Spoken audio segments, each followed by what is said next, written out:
Magsi-CR lang ako sandali. Paalam ni Alex sa mga kasamahan niyang piloto bago siya maglakad papalayo. May meeting pa sila in a few minutes pero ramdam niya ang bigat sa sikmura dahil sa kape. Tahimik ang hallway papuntang restroom at sandali siya nakahinga ng maluwag nang makapaglabas siya ng presyon. Pagbalik niya sa lababo, naguhugas siya ng kamay nang marinig niya ang boses na puno ng galit na parang kumakalburo sa tiles. Alam mo bang mahal tong sapatos ko? Tapos tatalsikan mo lang ng tubig ng mop? Napakunot ang noon ni Alex. Paglingon niya, nakita niya ang isang matandang lalaki. Nakabarong, halatang may posisyon. Dinuduro ang kawawang janitress na nakayuko sa hiya. Nanginginig ang kamay nitong may hawak pang mop. Lumapit si Alex. Sir, what seems to be the problem here? Pagtingin sa kanya ng matanda, lalo itong nag-init. Empleyado ka ng airline na to. Turo nito sa kanyang uniforme. Pwes, pagsabihan mong mga nasa maintenance ninyo, mga walang modo, walang respeto. Bulyaw nito bago umalis. Nanlaki ang mata ni Alex sa tono ng paninisi. Napatingin siya sa janitress na ngayon ay mangiyak-ngiyak. Pilit kinakagat ang labi para hindi gumuhit ang hagulgol. Miss, are you okay? Tanong niya na mas malumanay ang boses. Dahan-dahang itinaas ni Lina ang ulo.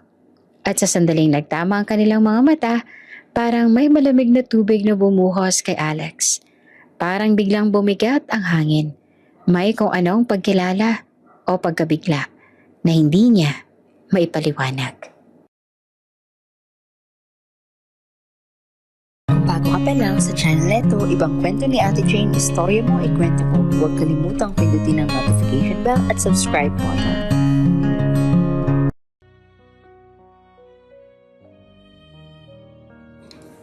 Maaga pa lang ay maingay na ang balita. Laman ng usapan, ng social media, ng tabloid sa mga convenience store, at pati ng TV sa mga terminal ang balitang ikinagulat at ikinatuwa ng marami. Engaged na sina Alex Samaniego at Mandy Zamora. Nasa harap ng LED screen ng maraming tao sa lounge area ng Samaniego International Airport.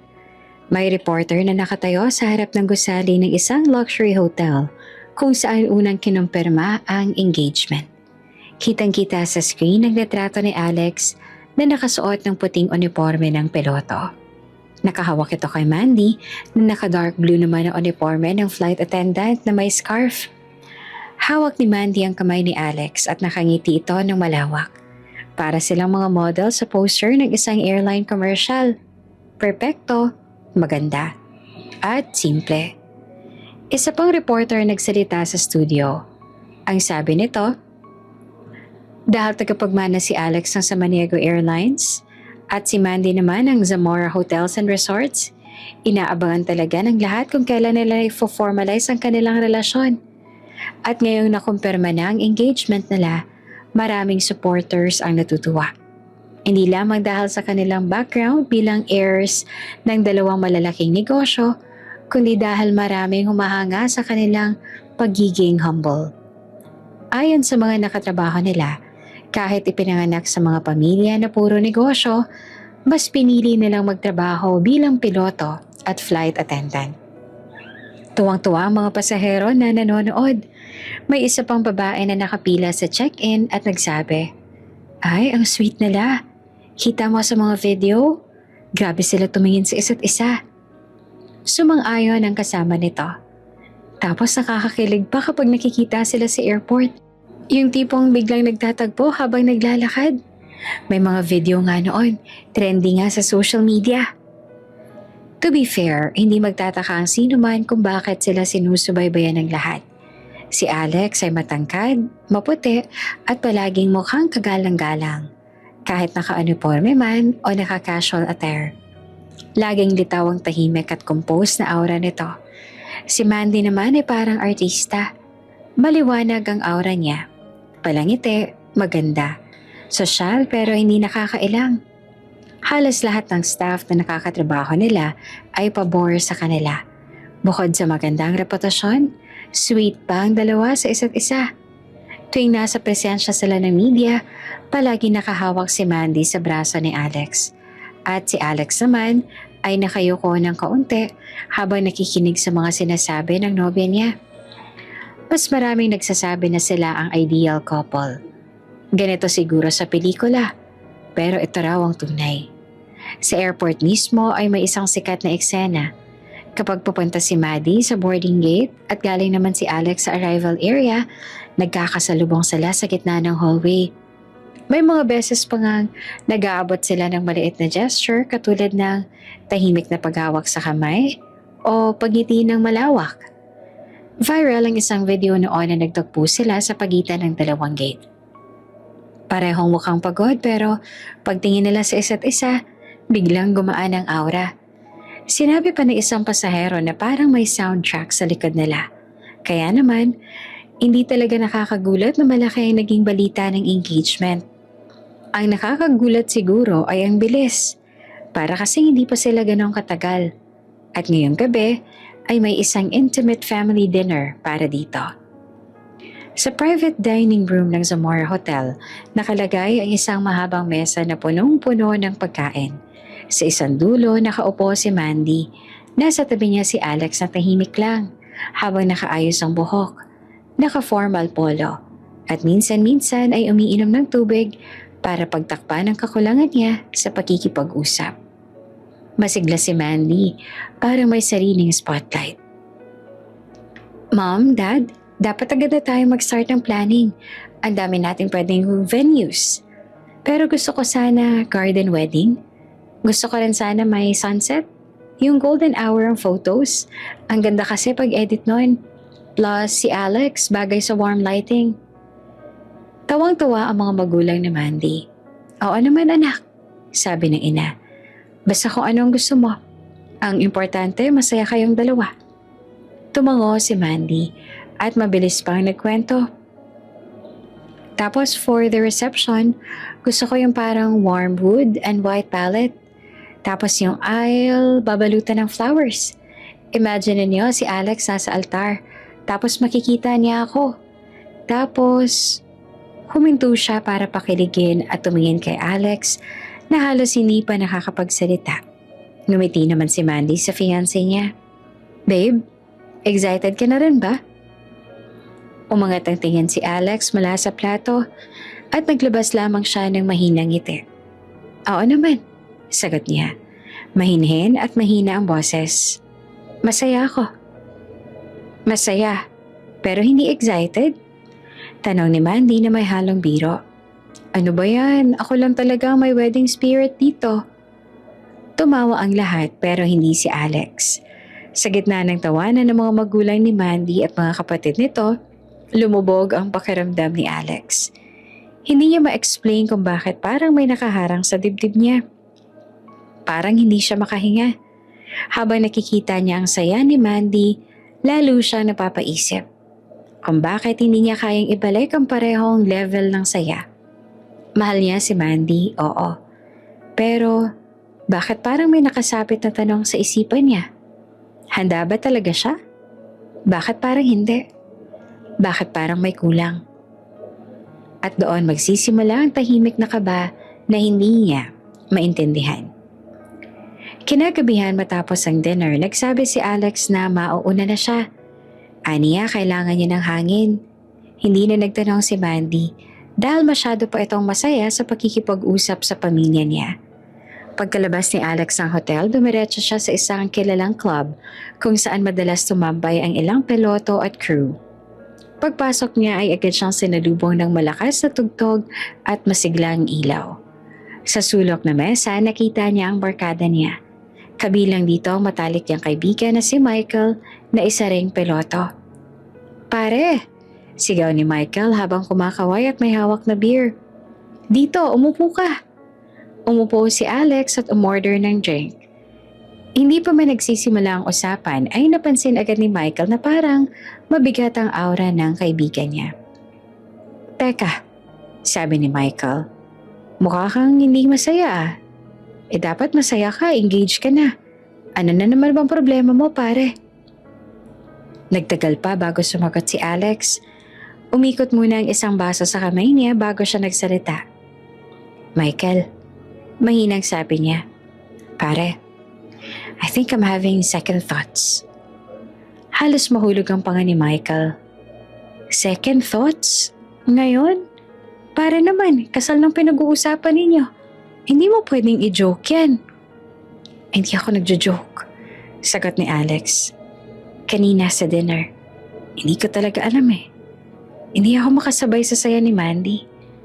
Hindi ako makapag-isip ng maayos. Hindi ko alam kung handa na ako. Teka. Sabi ni Michael habang umupo ito ng mas diretso.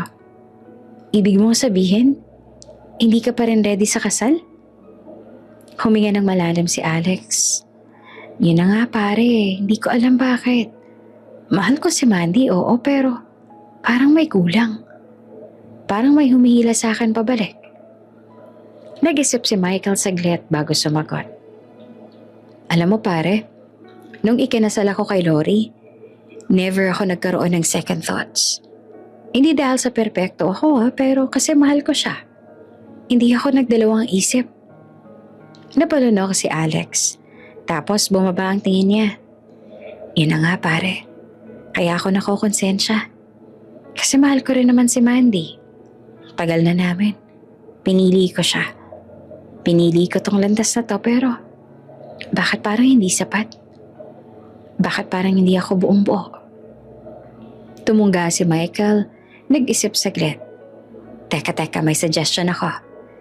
Tiningnan siya ni Alex. Ano naman yun? Bakit hindi natin i-test? Sabi ni Michael. Isang simpleng test lang para malaman mo. Sa stag party mo, ako nang bahala.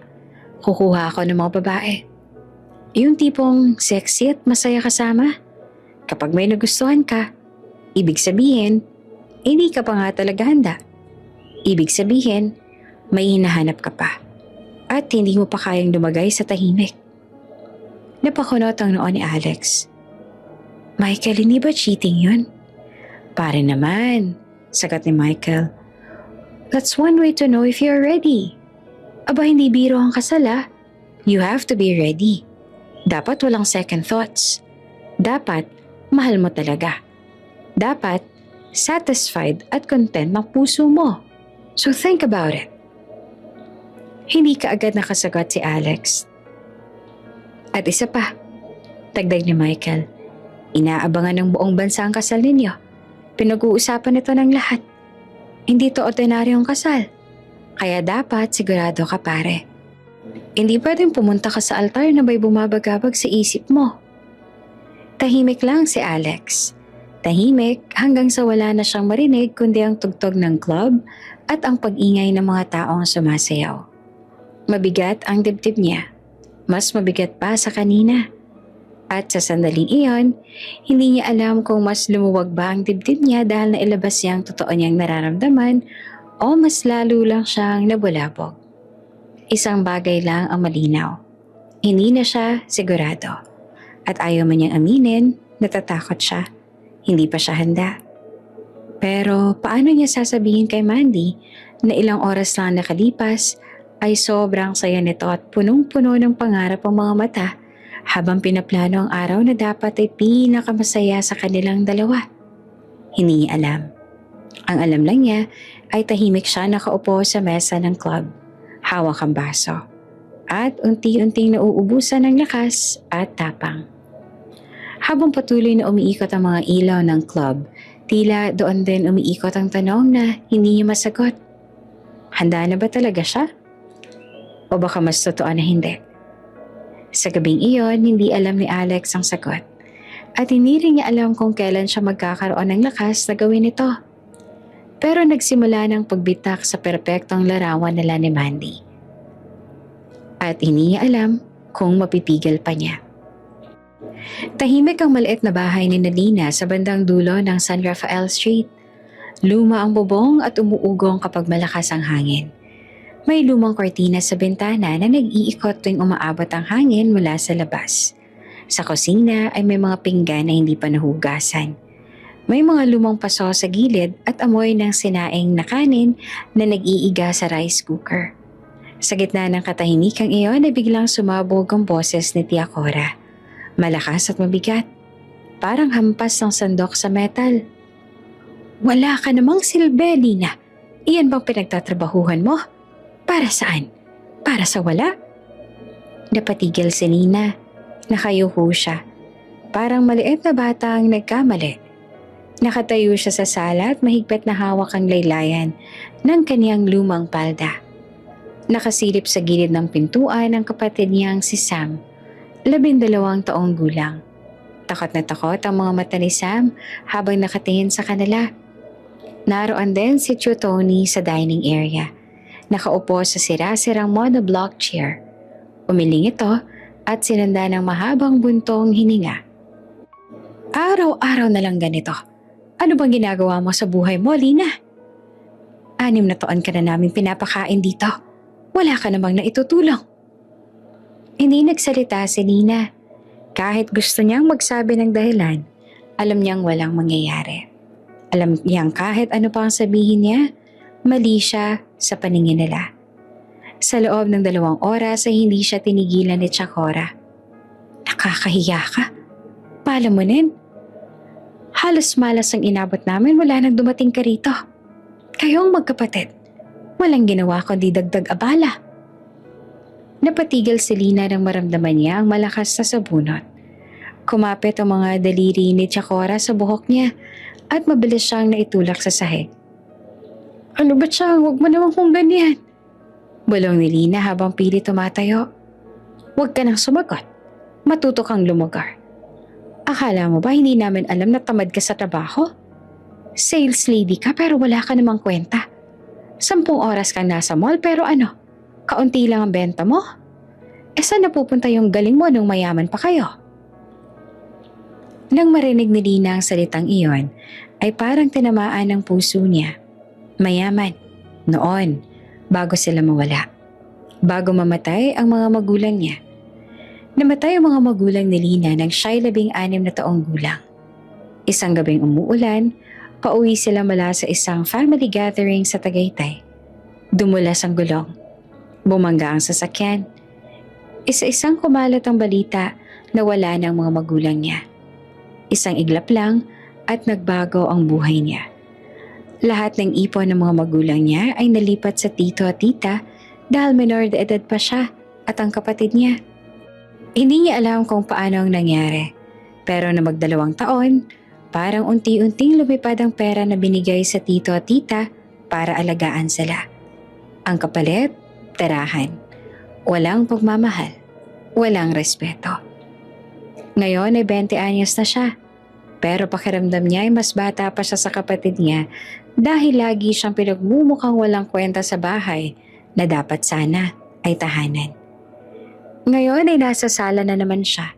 Tinatanggap ang mga salitang parang kutsilyong paulit-ulit na tumatarak sa dibdib niya.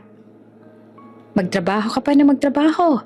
Kailangan mong bayaran ng laki ng utang na kailanman ay hindi mo mababayaran. Sabi ni Tio Tony habang nagsisindi ng sigarilyo.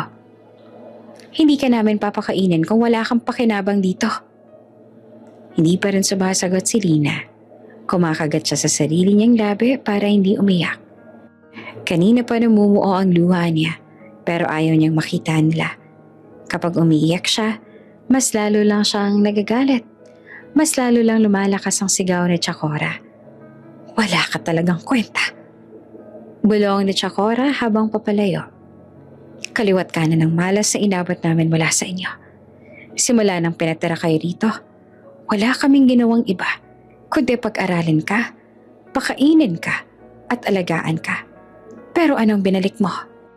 Lumapit si Lina at kinuha ang basurang naiwan sa sahig. Siya ang tagakuha. Siya ang tagalinis. Siya ang tagaluto sa kusina. Siya ang tagagawa ng lahat. Pero hindi siya kailanman naging sapat. Kinabukasan, Sabado ng hapon, pumasok sa bahay ang kumare ni Tia Cora, si Marisa. Isang babaeng nakapulang blouse, nakamakapal na makeup at may hawak na mamahaling bag. Pagkapasok niya ay tiningnan agad niya si Lina mula ulo hanggang paa. Ay Cora, anak ng Diyos, Ang ganda pala nitong pamangkin mo. Bakit hindi mo sinasabi sa akin? Natawa ng malakas si Marisa. Tumawa rin si Chakora pero halatang pilit. Aba, hindi naman ganyan ang tingin namin sa kanya rito. Hindi naman masyadong napapansin.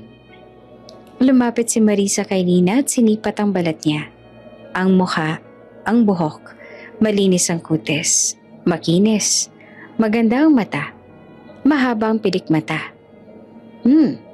Nilingon niya si Cora. Virgin pa ba yan? Nagulat si Lina. Halos hindi siya gumalaw. Para siyang binuhusan ng malamig na tubig. Kumunot ang noo ni Tita Cora. Ewan ko dyan. Malandi ang batang yan. Malay ko ba kung sino-sino nakakasama niyan? Hindi ko yan binabantayan gabi-gabi. Napailing si Marisa. Tumingin ulit kay Lina at mas pinagmasdan pa ang katawan. Sa tingin ko naman wala pa. Kita mo sa galaw niya mahiyain. Tapos ang itsura, alaga. Nako, swerte ka dyan, Cora. Swerte? Bakit naman? Tanong ng tita niya. Lumapit si Marisa kay Cora at bumulong ng mariin. Pero rinig pa rin ni Lina ang bahagi ng usapan. Yung pamangkin ko, kumikita ng malaki sa pag-escort.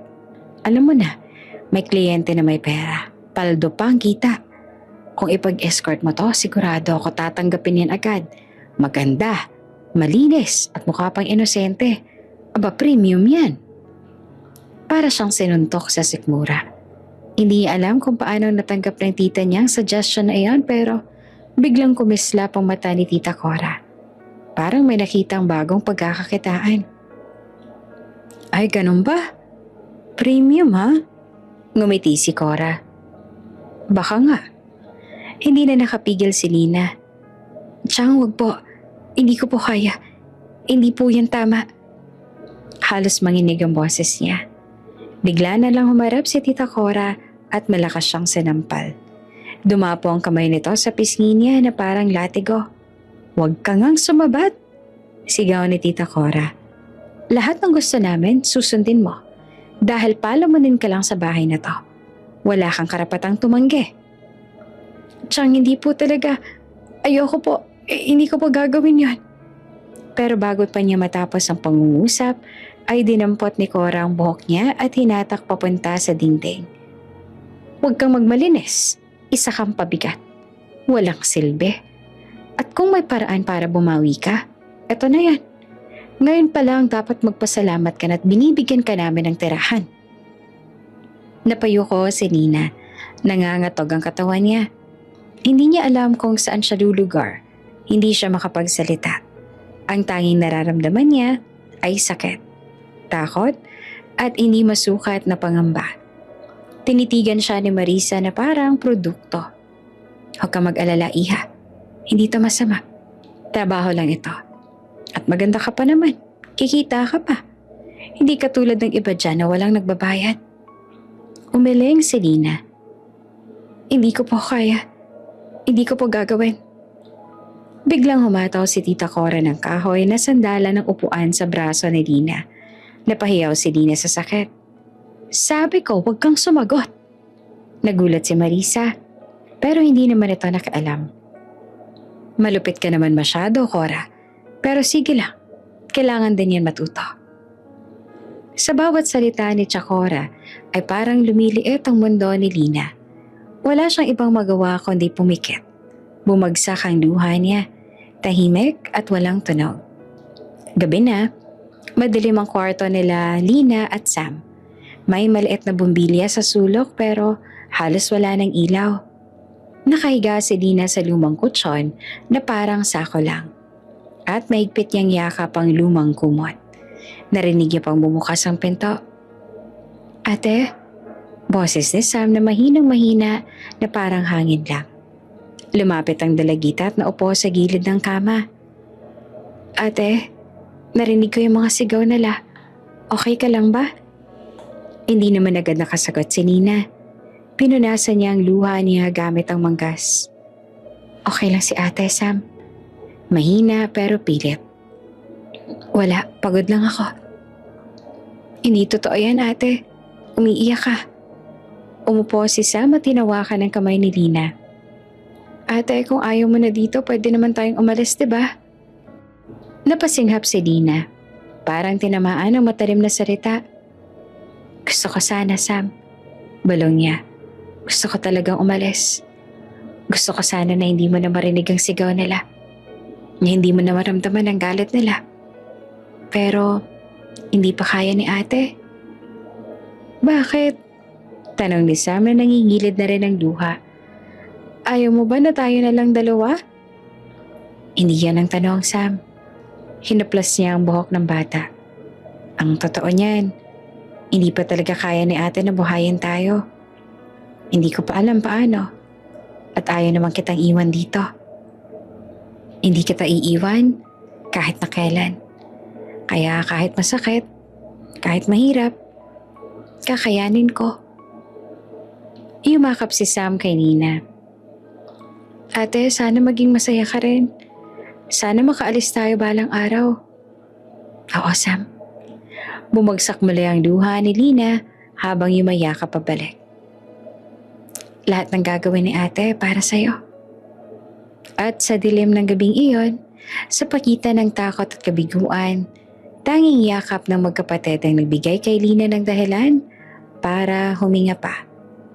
Kahit alam niyang mula bukas hanggang sa mga susunod na araw, bangungot pa rin ang aabutin niya. Pero alang-alang sa kapatid niya, gagawin niya ang lahat. Ayusin mo ang trabaho mo, ah? Malakas at malamig ang boses ni Chakora habang ibinababa nito ang tirante ng dress ni Lina. Parang kutsilyong dumiretso sa tiyan niya ang bawat salita. Wala siyang masabi. Wala siyang lakas tumanggi. Ang buong katawan niya ay nanginginig na parang sinasakal ng hangin. Tumangulang siya ng mahina. Opo, Chang. Hindi pwedeng opo lang. Kailangan magtrabaho ka na maayos. Hindi ka babalikan ng mga kliyente kapag mukha kang tanga. Hinawakan ni Chakora ang baba niya at itinaas ang mukha niya. Tingnan mo ako. Naiintindihan mo ba? Opo, Chang. Balong ni Lina na halos hindi lumalabas ang boses. Sa loob ng maliit na kwarto ay nakalatag ang damit na ipapasuot sa kanya. Isang fitted na red dress na maikli. Sobrang ikli na halos hindi niya maitaas ang mga binti. Nakalantad ang balikat niya. Kita rin ang halos buong dibdib niya dahil sa malaki na hiwa ng tela. Nakapako ang tingin niya sa damit na iyon. Hindi niya kayang tingnan ang sarili niya sa salamin. Lalo na pagkatapos siyang ayusan ni Marisa at nang pamangkin nito ang si Nina. Sabihin mo nga, hindi ba't ang ganda niya? Sabi ni Marisa kanina habang tinatapos ang makeup ni Nina. Para itong artista, sobrang aliwalas ang mukha. Mga ganitong itsurang hinahanap ng mga kliyente. Yung mukhang inosente pero kayang sumabay sa ligaya. Nanginig ang tuhod ni Lina sa salitang iyon. Hindi niya alam kung paano siyang napasok sa sitwasyong ito. Pagkatapos masira ng buhay niya, ngayon ay parang ibinenta na rin siya. Habang nasa loob ng sasakyan papunta sa hotel, hindi umiimik si Lina. Ang mga kamay niya ay mahigpit na nakadikit sa kanyang tuhod. Pakiramdam niya ay kahit anong oras ay pwede siyang himatayin. Malamig ang aircon, pero mainit ang batok niya sa kaba. Sumasakit ang ulo niya sa bigat ng isip. Lina, pakinggan mo ako, sabi ni Chakora. Huwag ka magpapakita na hindi mo alam ang ginagawa mo. Hindi ka pwedeng magmukhang tulala. Ipakita mo na masaya ka, na gusto mo ang trabaho. Intindihin mo, malaking perang pwede mong dalhin dito kung magiging mabait ka sa mga kliyente. Hindi siya sumagot. Kailangan mo magtrabaho ng maayos. Tandaan mo, hindi ito libre. Palamunin ka namin sa bahay kaya umayos ka. Nakatitig lang si Lina sa labas. Ang city light sa kalsada ay naglalabo-labo na dahil sa luha niya. Hindi siya makapaniwala na sa edad niyang 20 ay napunta na siya sa gabing ito. Gabing hindi niya naman talaga pinili. Pagdating nila sa hotel, napakalaki ng lobby. Marble ang flooring, mataas ang chandelier, maliwanag ang ilaw. Parang ibang mundo. Puno ng mga taong nakagown, nakasuit, may hawak na mamahaling bag at relo. Pero sa isang sulok, sa pagitan ng dalawang malalaking haligi, ay naroon ang isang grupo ng mga babaeng nakasuot ng maikling damit. Maikli, makulay, hapet, naka-makeup ng makapal. May ilan na tumatawa, may ilan na tila sanay na sa ganitong tagpo. Doon sila lumapit. Paglapit pa lang nila ay narinig na ni Lina ang boses ng isang babae.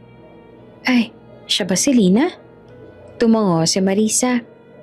Oo, yan siya. Sabi ko sa inyo maganda 'di ba? Bagong-bago. Lumapit ang isang mestisang babae na halatang mas mataas ang ranggo sa mga kasama niya.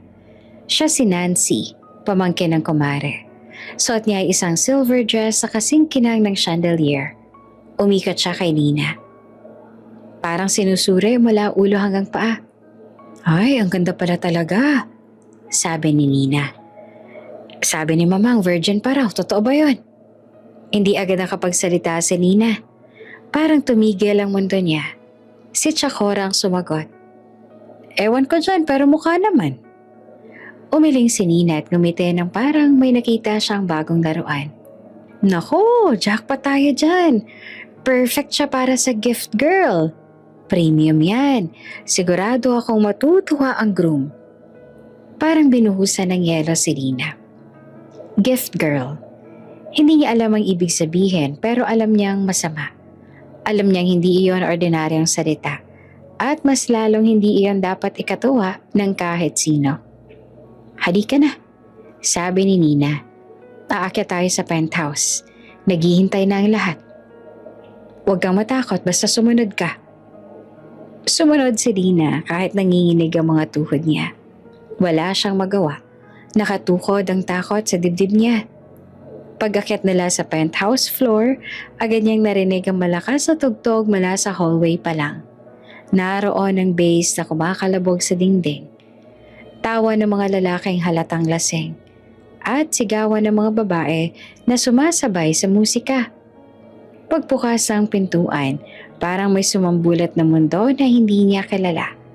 Kumakalat ang amoy ng alak, pabango at usok. May mga strobe lights na umiikot. May ilang lalaking nakapolos na nakabukas ang botones. Halatang tinamaan na ng alak. May mga sumisigaw. May nagbubuhat ng bote ng tequila, may tumatawa ng sobra. At sa gitna ng party, may isang malaking banner. Happy Stag Night, Alex! Nagpilian ng mga lalaki. Ayan na, andito na yung mga chicks. Bro, ayun no, ang gaganda. Tonight is the night, Alex. One last crazy night before your wedding. May lumapit na lalaki kay Nancy. Nancy, ayun na ba yung special? Tanong nito habang nangingiti. Ngumiti naman si Nancy. Oo, siya si Lina. Nagtinginan ng mga boys. May ilan na sumipol at kumantsaw. May nag-comment ng solid. At grabe si bro Alex, swerte. Hindi alam ni Lina kung saan siya lulugar. Nakatayo lang siya malapit sa pintuan habang pinagmamasa ng kaguluhan. May mga escort na mabilis sumayaw sa gitna ng room. Iniikot ang bewang, hinahawakan ng mga lalaki ang mga kamay nila para sumabay. May iba pang pinapainom ng alak ng mga lalaking tila wala nang pakialam sa paligid. May sumigaw pa sa gitna. Bro Alex, halika dito. Special night mo to. Lumingon ang lahat. Sa sofa, nakaupo naman si Alex. Mapula ang mga mata. Nakangiti na maluwag. May hawak siyang baso ng whiskey at halatang malakas ang tama niya. Kasama niya ang dalawa pa niyang kaibigan. Parehong tumatawa at nagsisigaw. Alex! Sigaw ng isa. Bro, your gift is here! Narinig pa ni Lina ang pangalang iyon. Alex. Hindi pa niya ito nakita ng malapitan. Hindi niya alam ang mundo nito. Hindi niya alam na isang tahimik na piloto ito na kinikilala ng buong bansa. Ang alam niya lang sa sandaling iyon, si Alex ay mayamang lalaki na kasama sa kaguluhan. Nalulunod sa ingay at alak. Bro, shot pa! Sabi ng kaibigan ni Alex habang binubuhos ang tequila sa bibig nito. Ubusin mo yan, Alex! Sigaw naman ng isa pang lalaki. Gags, pre, lakasan mo naman. Kaya mo yan, bro! Tawa lang ng tawa si Alex. Parang wala ng direksyon ng isip. Sa gitna ng lahat ng ito, nakatayo si Nina. Hindi niya alam kung paano huminga. Ang ilaw ay mabilis na kumikislap. Ang tugtog ay malakas. Ang mga tao ay parang mga anino na naghahalo-halo. Parang hindi to totoo. Parang panaginip na masama. Lumapit si Nancy kay Lina. Lina, kailangan mo sumabay. Kailangan mo umikot dito. Hindi ka pwedeng nakatayo lang. Umayos ka nga. Mahina ang boses ni Nina nang sumagot. Ngayon po ba? Hindi ko po alam ang gagawin. Pinisil ni Nancy ang braso niya ng madiin. Sumayaw ka. Humalo ka sa kanila. Kung ayaw mo, ikaw rin ang kawawa. Humakbang si Lina papasok sa gitna. Ang mga escort sa paligid ay sumasayaw. Umiikot. Kumikindat sa mga lalaki. May hawak na bote ang iba. Iniinom ng diretsyo. Ang mga lalaking naroon ay sumisigaw ng pangalan ni Alex habang nag-cheers. Marami ng babae ang nakakandong sa mga lalaki at humahalingling ang mga ito sa tuwing hinahalikan at pinauulanan ng pera ang mga kaibigan ni Alex. Alex! Alex! Alex! Parang ritual lang sigawan nila. Lumapit ang isa sa mga escort kay Nina at kinabig ang bewang niya. Halika na girl, ganyan lang, smile ka lang. Isa, 2 step. Total hindi naman sila nakatingin sa atin masyado eh. Nandito sila para kay Alex. Hindi pa rin siya makagalaw ng maayos. Nanginginig ang mga kamay niya, pero napilitang sumabay. Isang lalaki ang lumapit. Eto, inumin mo, para hindi ka tensyonado. Ayoko po, sagot ni Lina na mahina. Ah, ganon? Kailangan mong uminom, hindi ko pwedeng ganyan lang. That is too boring. Sagot ng lalaki at halos ipilit ang baso sa kamay niya. You're no fun. Ano pa itong babaeng to, Nancy? Bago siya makatanggi ulit ay may tumapik sa balikat niya. Girl, inumin mo na. Kailangan mong sumabay rito. Sabi pa ng isang escort. Isa sa mga mukhang sanay na. Wala nang nagawa si Nina. Ininom niya ang baso. Mapait, masakit, mainit. Isa po para lumakas ang loob mo, sabi ng lalaki. Mabilis na naghalo ang lahat sa isip ni Nina. May nagbigay ng isa pang shot. May nag-abot ng isa pang baso ng cocktail. Wala na siyang nakikitang mukha. Wala na siyang nakikitang pinto. Ang mga ilaw ay nagiging bilog na umiikot. Mabilis siyang nalasing. Napakabilis. Parang wala nang pagitan ng ulap sa utak niya at ang bigat sa katawan niya. Parang lumulutang siya habang patuloy ang sigawan ng mga lalaki. Ayan na, ayan na! Alex, Alex, pumunta ka na sa room. The main event. Hindi niya alam kung ano yon. Pero narinig niya ang tawanan. Narinig niya ang mga yabag. Narinig niya ang isang boses na nagsabi, si Lina na ang gift girl. Hindi niya alam kung paano siyang napunta sa hallway. Hindi niya alam kung sinong humawak ng braso niya at naghatid sa isang silid. Hindi niya alam kung paano siya nakapasok sa loob.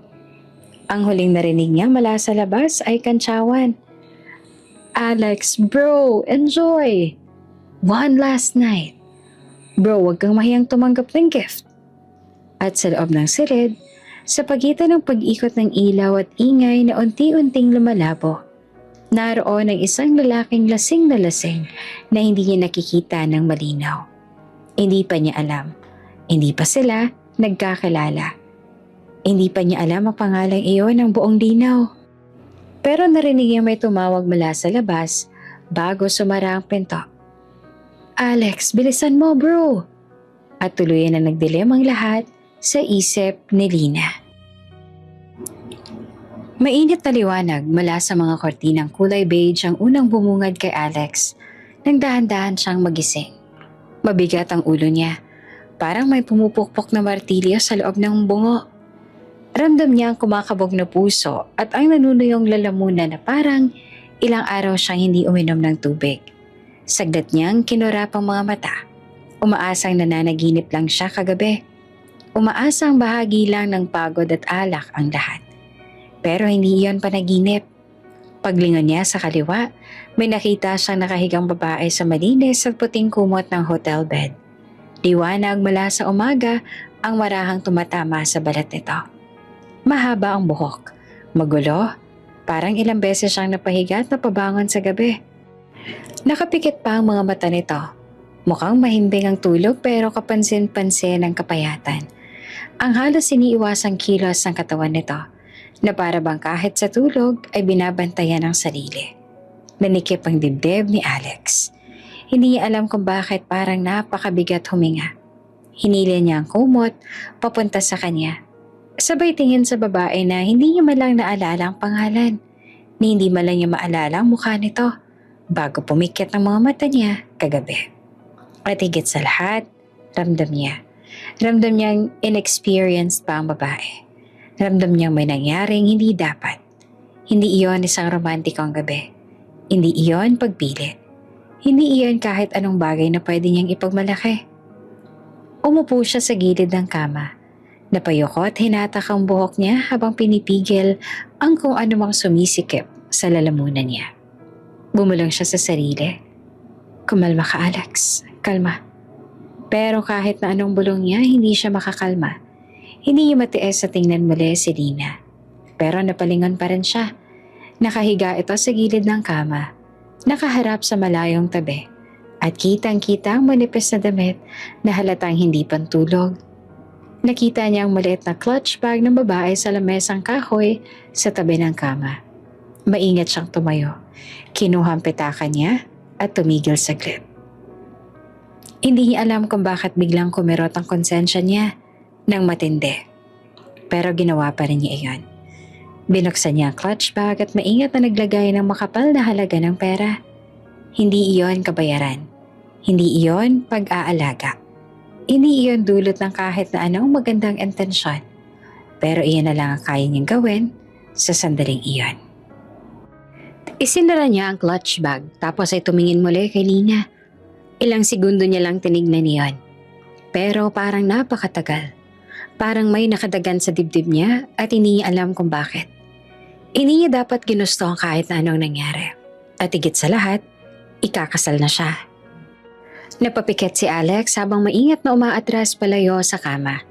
Hindi niya alam kung paano niyang haharapin ang sarili niya paglabas niya ng kwartong iyon. Pero wala siyang pagpipilian. Kinuha niya ang jacket niya, lumakad papunta sa pinto at bago niya iyon buksan, napalingon siyang muli. Nandoon pa rin ang babae. Mahimbing ang tulog. Walang kaalam-alam sa bigat na iniwan niya rito at sa bigat na inuwi niya. Tahimik siyang lumabas ang kwarto. Tahimik niyang iniwan si Lina. Tahimik din ang pintong sumara. Nagising si Lina sa malalim na hinga na parang may nakadagan sa dibdib niya.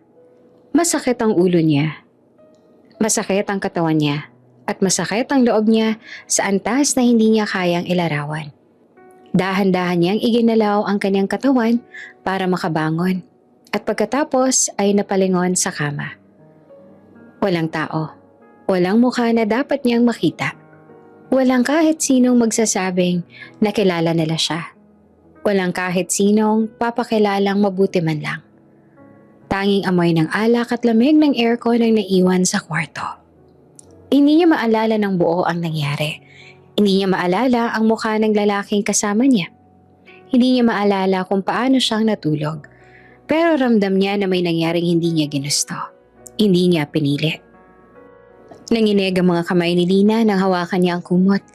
Parang may tumutusok sa sikmura niya. Parang gusto niyang sumuka, pero wala nang lumabas. Parang gusto niyang mawala. Kinuha niya ang maliit na clutch bag niya at nagulat na maramdaman niyang may laman ito. Nang buksan niya, halos mabitawan niya ang bag sa laki ng pera na nasa loob. Hindi niya alam kung bakit. Hindi niya alam kung paanong napunta iyon doon. Pero mas lalo siyang nadiri sa sarili niya, sa nangyari, sa mundo. Nagmadali siyang nagbihis, halos hindi na tinignan ang sarili sa salamin, at lumabas ang kwarto na parang takas sa kung anong bangungot. Tahimik siyang naglakad sa lobby, tahimik siyang lumabas ng hotel, tahimik siyang umuwi.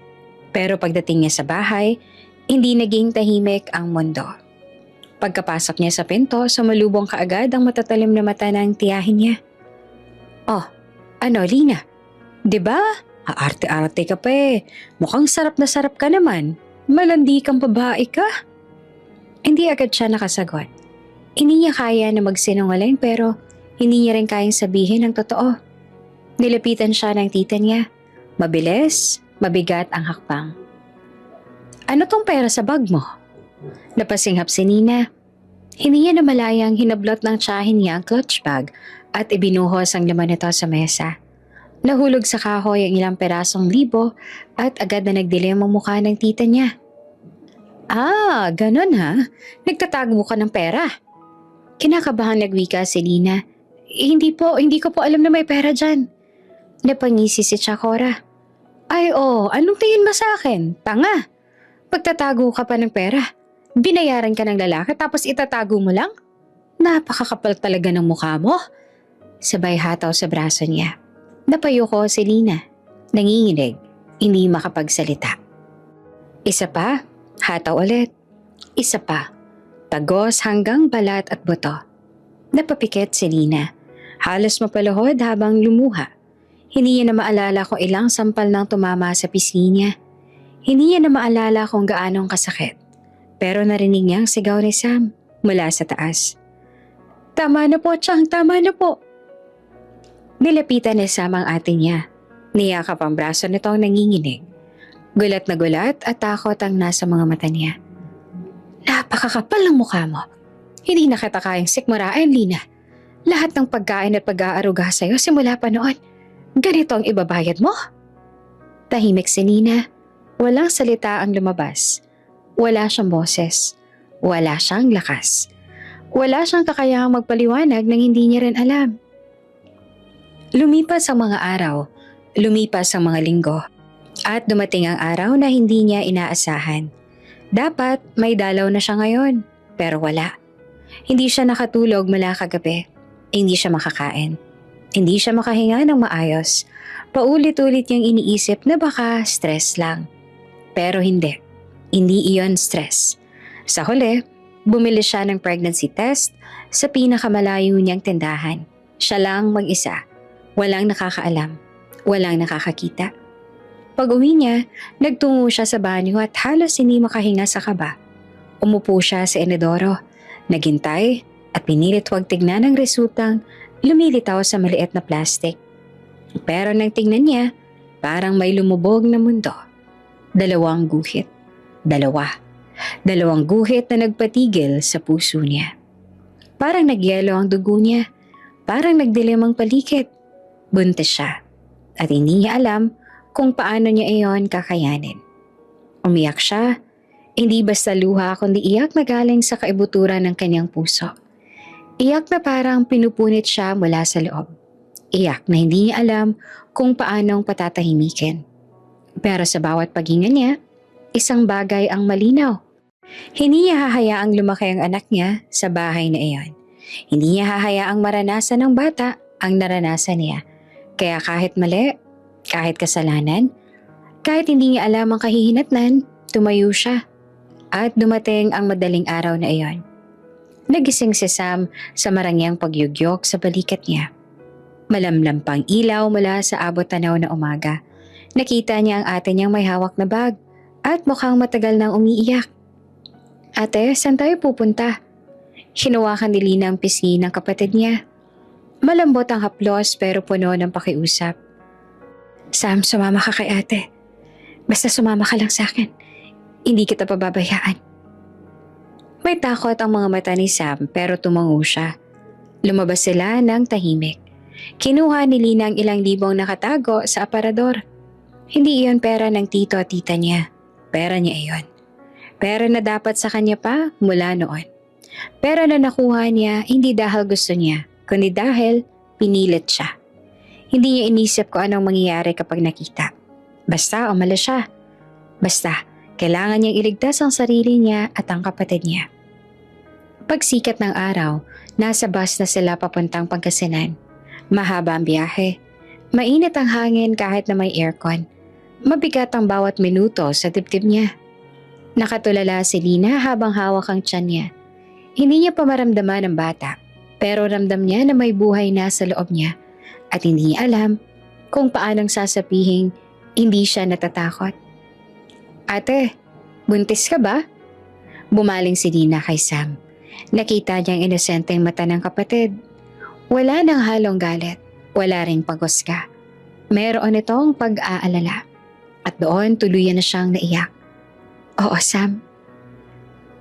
Pero kaya ni ate to at gagawin ko ang lahat para sa'yo, para sa atin, para sa bata. Yumakap si Sam sa kanya ng mahigpit at sa wakas, may init na yakap siyang naramdaman na hindi nagdulot ng sakit.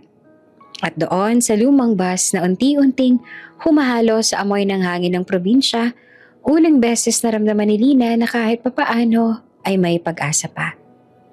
6 na taon ang mabilis na lumipas pero para kay Alex, parang hindi pa rin natatapos ang panahong iyon. Sa bawat araw na dumaraan, may bigat siyang kinukubli. Bigat na hindi niya kayang ipaubaya sa kahit na kanino.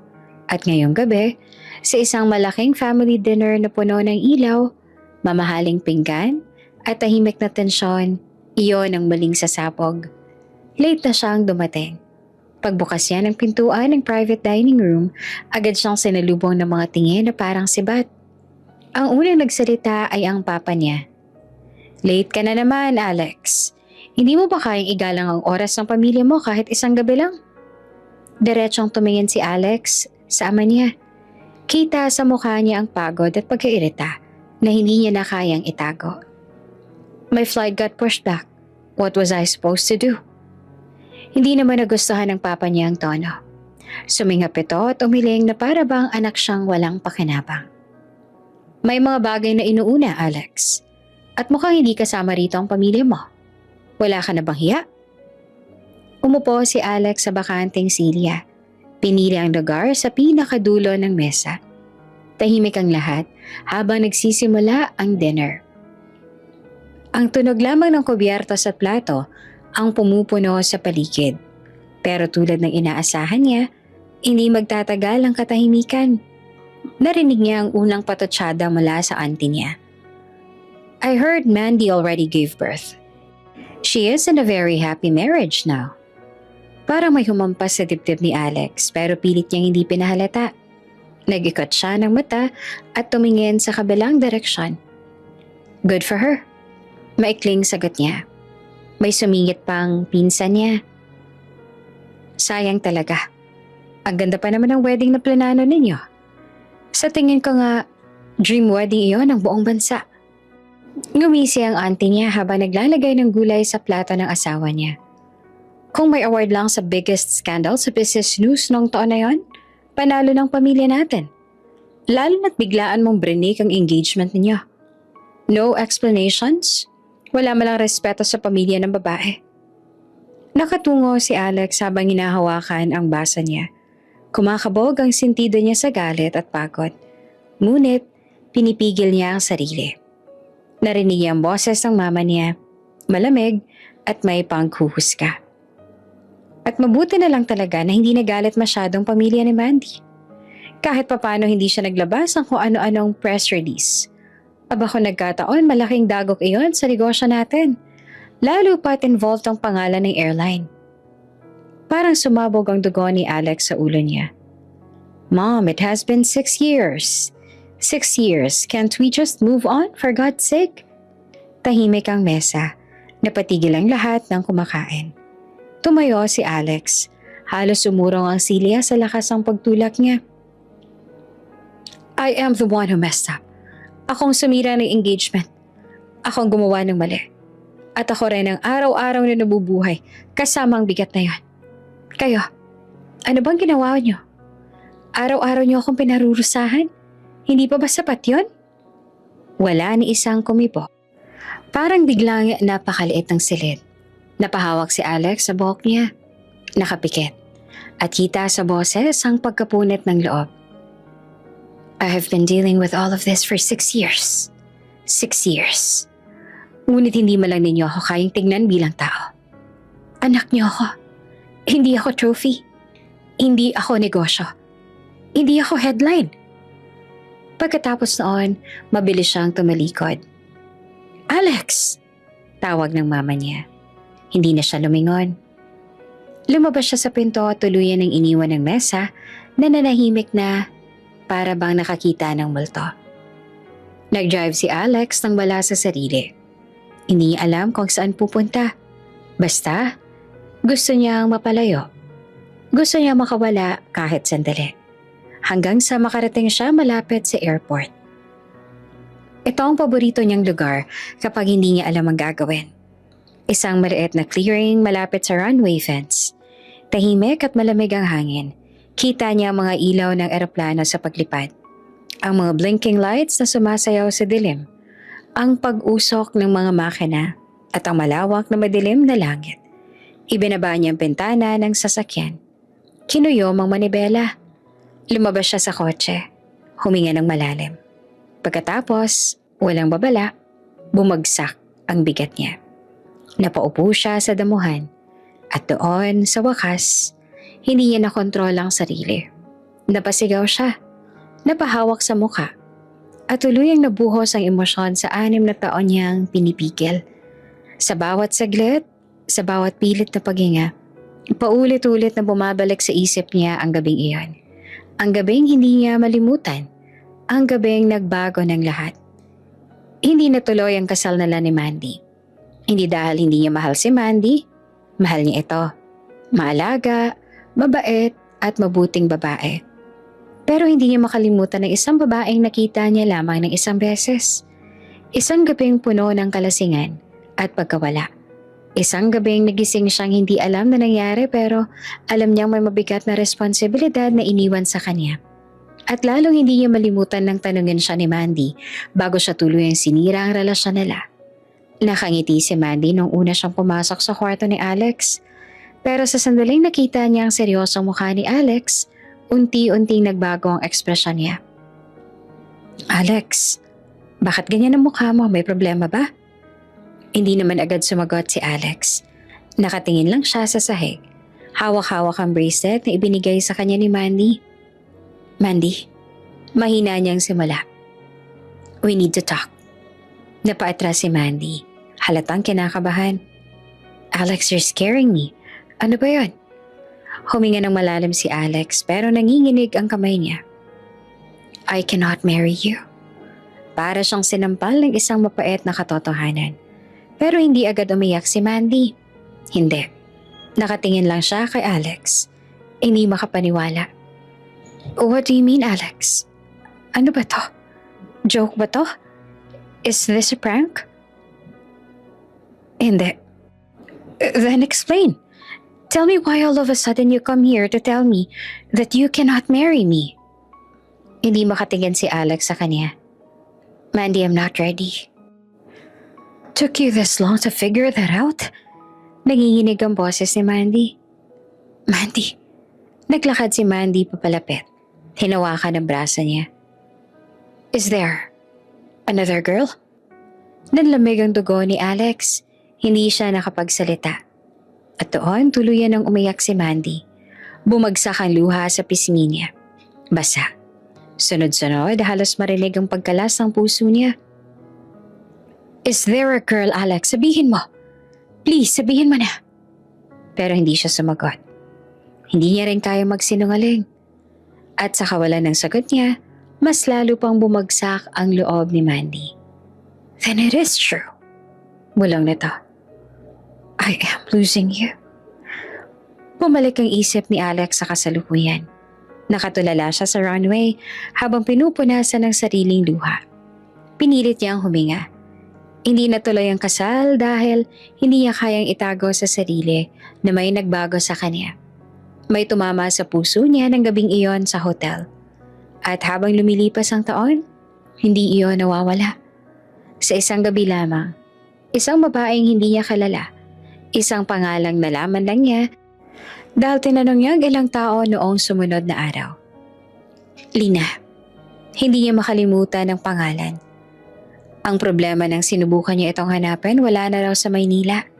Walang address, walang numero, walang kamag-anak na pwedeng mapagtanungan. Para bang naglaho na lang sa mundo. At si Alex, araw-araw, kahit pilit niyang inaawasan ng mga alaala, lagi siyang bumabalik doon. Isang gabing hindi niya alam ang buong nangyari. Isang gabing hindi niya kayang ulitin. Isang gabing hindi niya makalimutan. Hinawakan niya ang dibdib niya na parang may masakit na abot hanggang puso. Kahit minsan, bulong ni Alex sa hangin. Sana, kahit minsan lang, makasalubong kita ulit. Kahit isang beses. Hindi niya alam kung bakit. Hindi niya alam kung para saan. Hindi niya alam kung anong mangyayari kapag nagkita sila ulit. Pero isang bagay lang siyang sigurado. Walang araw na hindi niya iniisip si Lina. At walang araw na hindi niya hinangad na balang araw sa isang himala, magkita silang muli. Lumipas ang mga taon na parang hangin. Sa loob ng 6 na taong iyon, tahimik na itinaguyod ni Lina ang maliit na mundo nilang tatlo. Siya, si Sam at si Atlas. Sa maliit na lang inuupahang bahay sa Pangasinan, simple lang ang buhay. Hindi laging sapat ang pera. Hindi rin laging madali ang bawat araw. Pero may kapayapaan at init ang bawat umaga. At ngayong taon, malapit nang magtapos sa high school si Sam. Isang hapon pinauwi si Lina mula sa trabaho. Nakita niya si Sam na nakaupo sa mahabang kahoy sa harap ng bahay. Hawak ang sobre na tila ilang oras na nitong iniisip buksan. Sam? Tawag ni Lina. Nilalapit ang sarili sa kapatid niya. Ano yan? Ngumiti si Sam nang may halong kaba. Parang hindi niya alam kung matutuwa ba siya o matatakot. Ate, scholarship letter. Agad na bumilis ang tibok ng puso ni Lina. Umupo siya sa tabi ni Sam, sabay hawak sa kamay nito. Buksan mo na. Malambing na sabi niya. Dahan-dahan binuksan ni Sam ang sobre. Kinalas ang pahina sa loob. At ang mabasa niya ang laman ay napahawak siya sa bibig niya. Ate, full scholarship sa Maynila. Bayad ng tuition, bayad ng miscellaneous at may allowance pa. Nanlaki ang mga mata ni Lina. Parang may sumiklab na liwanag sa mukha niya. Napakapit siya sa balikat na Sam at niyakap ito ng mahigpit. Sam, ang galing mo! Ang galing-galing mo! Natawa naman si Sam ngunit nag-alala rin. Ate, may dorm sa campus. Doon na lang siguro ako titira. Nawala ang ngiti ni Lina. Umiling siya kaagad. Hindi, Sam. Delikado sa Maynila. Sasamahan ka namin. Sama-sama tayong lahat. Tumingin sa kanya ang kapatid niyang parang hindi makapaniwala. Paano ka ate? Anong magiging trabaho mo sa Maynila? Hindi ka naman basta-basta ang paghahanap ng trabaho roon. Huminga ng malalim si Lina. Ilang araw niya na rin pinag-isipan yon bago pa man dumating ang scholarship result. Yung manpower agency na pinapasukan ko, mahina niyang simula. May branch sila sa Maynila. Pwede ako magpalipat. Sinabi ko na sa kanila na okay ako kapag may opening. Napayo ko si Sam. Hindi dahil malungkot, kundi dahil sobrang paghanga niya sa ate niya. Paulit-ulit siyang nagtiis ng pagod para sa kanila. At ngayon, gagawin ito ulit. Ate, paano kung makita natin si Chang sa Maynila? Baka hanapin nila tayo. Tumigas ang panga ni Lina. Hindi siya natakot, ngunit nag-iba ang ekspresyon niya na parang may biglang sakit na humaplos sa alaala. Kung hanapin nila ako, handa na ako. Kung singilin nila ako, may pambayad ako. Pipilitin kong magbayad. Tahimik si Sam sa sagot na iyon. Tumingin ito sa ate niya ng diretsyo.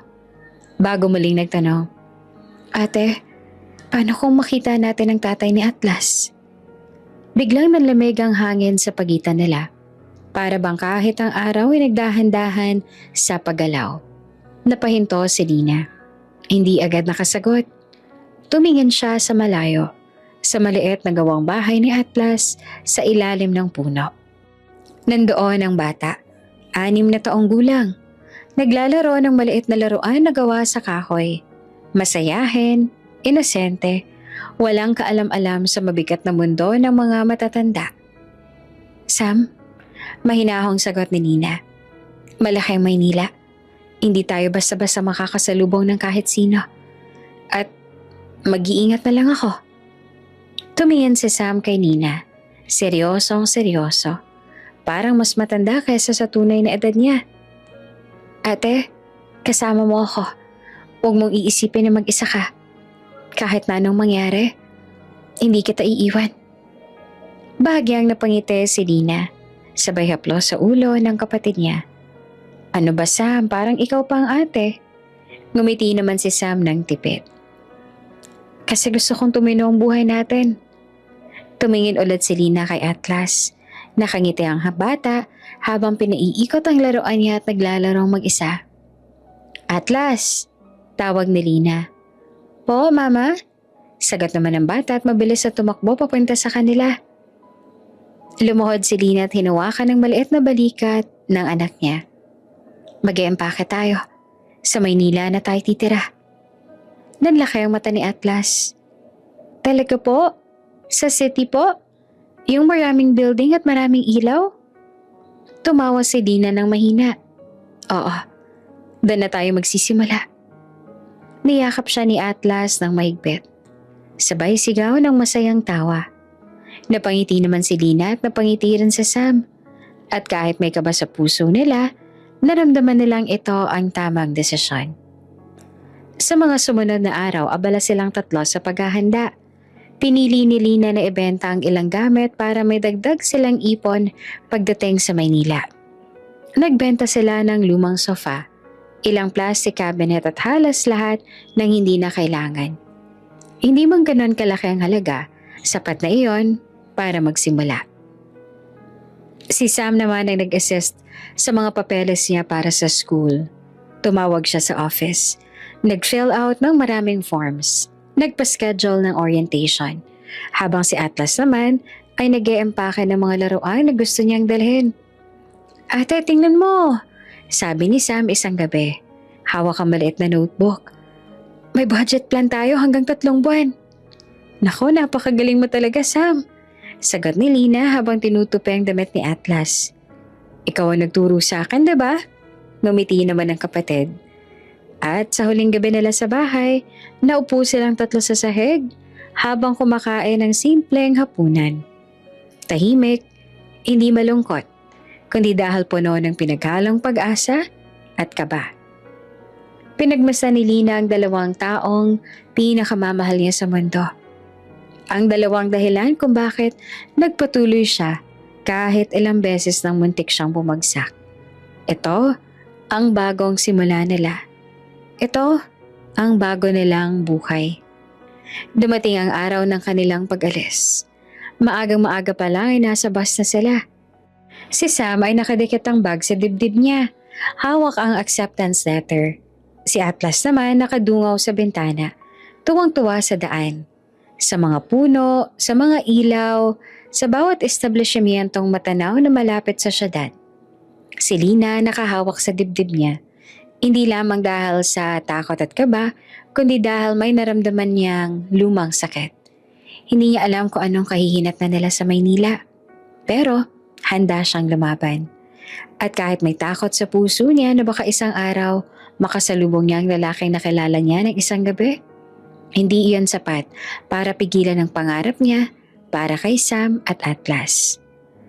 Pagsapit nila sa Maynila, agad nilang naramdaman ang init, ingay at bilis ng buhay.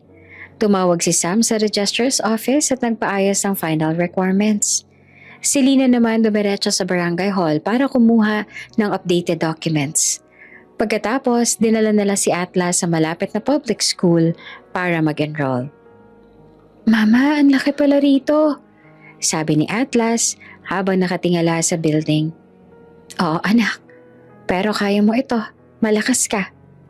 Kinabukasan, tumawag ang manpower agency sa kanya. Pumayag na ang central branch na lilipat siya. Inassign siya bilang janitress sa isang malaking airline, pinakamalaki sa bansa. Hawak niya ang papel na iyon ng matagal. Nakaupo siya sa maliit na upuang plastic na inuupahan nilang bagong kwarto. Tahimik ang gabi. Si Sam ang nagre-review ng requirements. Si Atlas naman natutulog na. Pinagmasdan ni Lina ang papel. Bukas ang unang araw ko.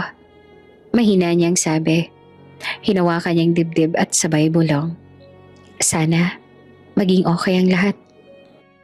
At matapos ang gabing iyon, may kaba, may pag-asa, may bahagyang tapang. At may bagong simula na hindi niya alam kung saan patungo. Maagang gumising si Lina sa unang tunog ng alarm. Katulad ng nakasanayan, hindi niya ito pinatagal pa. Umupo siya sa manipis na kutsyon, huminga ng malalim at saglit na pinanood si Atlas na mahinding pang natutulog sa kabilang kama. Kumunot ang noon niya nang makita ang bahagyang nakabukang bibig ng bata. Parang nangangarap pa habang umiikot ang maliit nitong mga mata sa kumot. Anak, gigising na tayo mamaya ha? Mahinahong bulong ni Lina kahit alam niyang hindi pa siya maririnig. Nagbihis siya ng uniform na pinagtuunan niya ng oras kahapon sa plancha. Puting polo, itim na pantalon, simpleng sapatos, at ID. Janitress. Hindi man ang grande, pero trabaho. Trabaho na magtataguyod sa kanila. Pagkatapos ay inasikaso niya ng anak at gayon din ang kapatid. Nag-almusal na sila at sabay-sabay nang lumabas ang apartment. Pagdating niya sa airport, sinalubong siya ng malamig na hangin mula sa napakanaming air conditioner.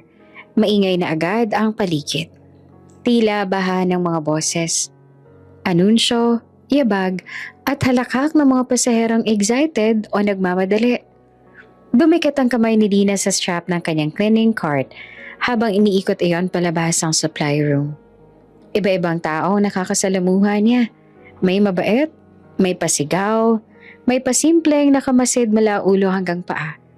Minsan may mag-asawang nakahawak sa kamay ng bata na dumaraan.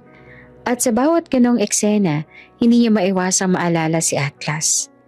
Sa dami ng taong lumalabas at pumapasok, naisip niya kung paano kaya kung minsan masilayan ni Atlas ang tatay niya. Paano kung sa gitna ng karaming tao, bigla na lang mag-cruise ang kanilang landas. Ngunit agad niya itong iwinakse sa isipan. Hindi dapat, hindi kailanman. Mas maayos nang hindi sila magkita. Isang buwan na rin siya nagtatrabaho rito. Nasanay na siya sa bigat ng trabaho. Nasanay siya sa pakikisama sa ibang janitress. Nasanay na rin siya sa pakikipagkapwa kahit pagod at minsan pagod na pagod. Habang si Lina naman ay patuloy lang sa tahimik na pamumuhay, si Alex naman sa kabilang banda ay nasa parehong pariparan. Abala rin sa kanyang trabaho. Pare, ikaw na lang hindi kasala. Kantsaw kay Alex ang mga kaibigan niyang piloto habang naglalakad sila palabas ng crew lounge. Lahat tayo dito nagpa-stag party noon, may asawa na. Dagdag naman ni Michael na may hawak-hawak pang baby bottle ng isa sa mga anak niya. Ako nga, nakatatlo na. Napailing naman si Alex. Di ko naman kayo hinahabol, hayaan niyo ako. Umugo ang tawanan ng grupo. Tinatapik-tapik siya sa balikat. Pero sa gitna ng halakhak ng mga kaibigan, may isang anino ng katotohanan hindi niya masabi. May isang bagay na hindi niya mabitawan. Pagkatapos ng biruan, nagpaalam na sila. Kanya-kanyang flight, kanya-kanyang ruta, kanya-kanyang buhay. Ngayon ay may meeting si Alex kasamang ilang board members at kapwa piloto. Habang papasok sila sa conference room, bigla siya nagsalita. Excuse me, CR lang ako sandali. Ay, be quick, magsisimula ng meeting. Sagot naman ng isa pa. Tumangulang siya at humiwalay. Tahimik sa loob ng comfort room. Ang tunog lang ay ang malamig na ugong ng air conditioner at ang mahinang bagsak ng tubig sa lavatory. Pagkatapos niya magbawas, lumapit siya sa sink at binuksan ng gripo. Ang mukha niya, pagod, at may kung anong lungkot na hindi niya mawari. Nagwisik siya ng tubig sa mukha at marahang napapikit. Pero bago pa man siya tuluyang makabawi, isang malakas na boses ang umalingaw-ngaw mula sa kabilang bahagi ng comfort room. Mahal ang sapatos na to tapos tatalsikan mo lang ng tubig ng mop? Parang kutsilyo ang tono. Galit, mapanlait, mapanindak. Napatigal si Alex at agad na napalingon. May isang matandang lalaki, naka-coat at halatang may posisyon, ang nakatayo at nakaduro sa isang janitress na halatang nanginginig. Ang babae nakayuko, pilit na humingi ng dispensa, pero patuloy ang pang-aaway ng matandang lalaki. Ano ba yan? Mga inutil talaga. Maintenance raw kayo pero hindi niyo alam ang iniingat-ingatan ko. Lumapit agad si Alex, hindi na nagdalawang isip. Sir, excuse me. Mahinahong sabi niya. Mukhang hindi naman niya sinadya. Hindi kailangan ng ganitong lakas ng boses. Pagtingin sa kanya ng matanda, lalo itong nagalit. At ikaw, empleyado ka ng airline na dito, diba? Pagsabihan niyo nga yung maintenance yun na ayusin ang trabaho nila. Nakakahiya. Nanatiling tahimik si Lina. Nanginginig ang daliri niya habang hawak ang mop. Hindi niya alam kung saan siya titingin. Gusto niyang kumawala. Gusto niyang lumayo. Pero kailangan niyang manatili dahil trabaho niya ito. Are you okay? Tanong ni Alex sa kanya. Mas malumanay ang boses. Dahan-dahan niyang tinaas ang ulo niya. Sa isang iglap, parang huminto ang mundo. Nanlamig ang buong katawan ni Alex. Parang may malamig na tubig na dumalay sa batok niya. Ang mukha, ang mga mata, ang nginig ng labi. You are... Halos bulong niyang utal. Napakurap si Lina. Nagiba ang tunog ng paghinga niya. Hindi man niya alam ang buong nangyari nung gabing yon, ngunit kilalang kilala niya ang mukha na ito. Bit-bit nito ang gabing matagal niya nang pinagpasyahang ibaon sa sobrang pait at sakit. Bago pa siya makapagsalita, agad siyang yumuko. Nagtatrabaho lang po ako, sir. Pasensya na po. Excuse me. Mabilis siyang inikot ang cleaning cart at halos tumakbo palabas ng comfort room. Nanatiling nakatayo si Alex sa harap ng sink. Nanlalaki ang mga mata. Parang nakakita ng multo. Parang biglang bumigat ang dibdib niya. Hindi siya nakagalaw. Hindi siya nakapagsalita. Hindi siya makapaniwala. Alex? Pare? Sigaw ng kapwang piloto mula sa pintuan.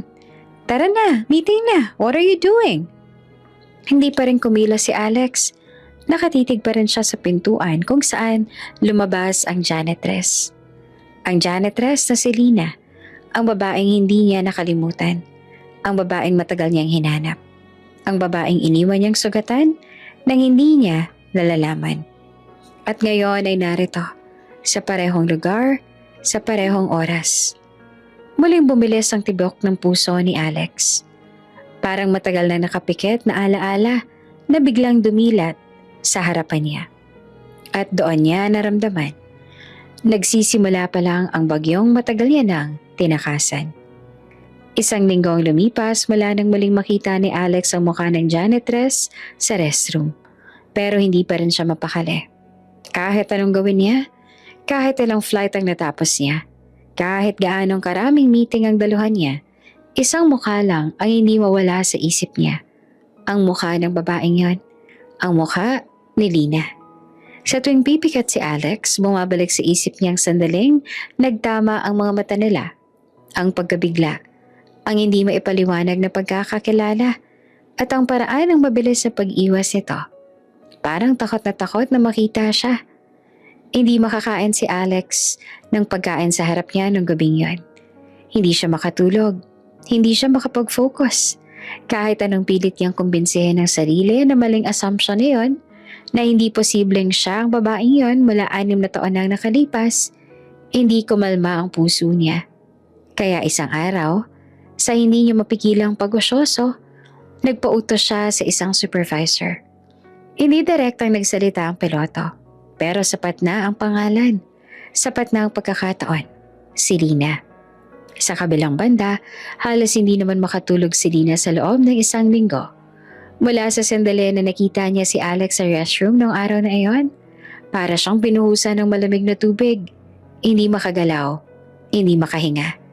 Akala niya kasing laki ng Maynila ang tsansa niyang hindi na muling magtatagpo ang landas nila. Pero nagkamali siya. Hindi niya makontrol ang panginginig ng mga kamay tuwing papasok sa trabaho. Hindi niya alam kung anong gagawin kung sakaling makaharap niya ulit ang piloto. Lalo na kapag nalaman nito ang totoo. Na may anak sila.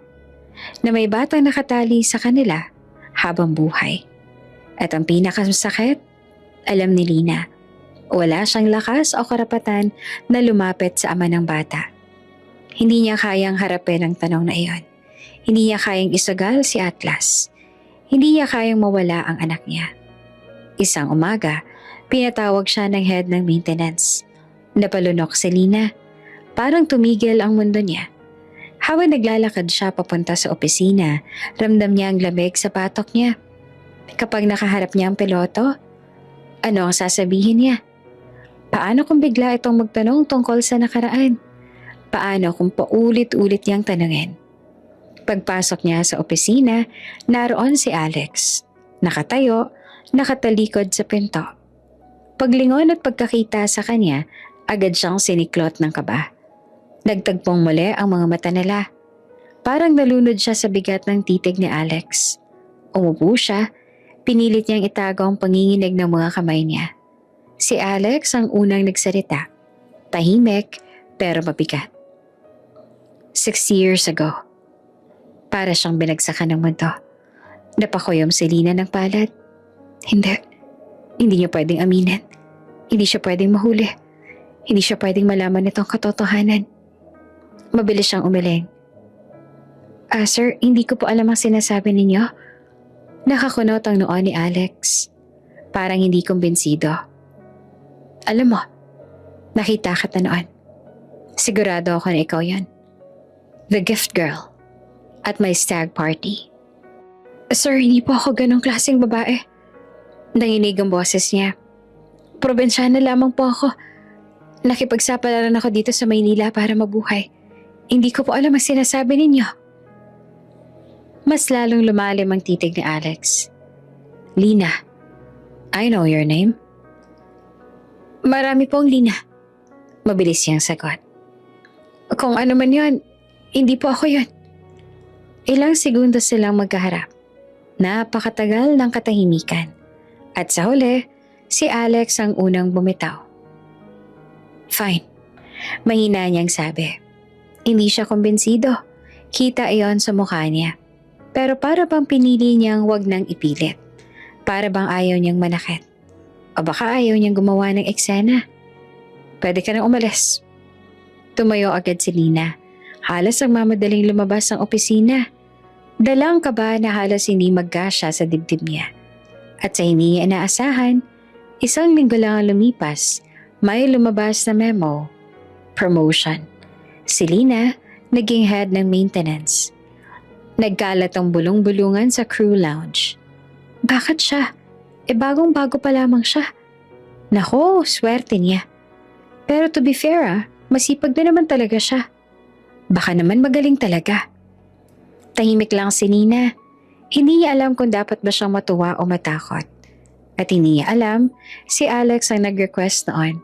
Hindi dahil sa kung ano-ano, pero para lang may excuse siyang makita ito. Para mapalapit. Para makausap. Hindi alam ni Lina. Wala siyang ideya. Sa bahay, si Atlas ay abala sa paglalaro ng laruan niyang airplane. Nakaupo sa sahig.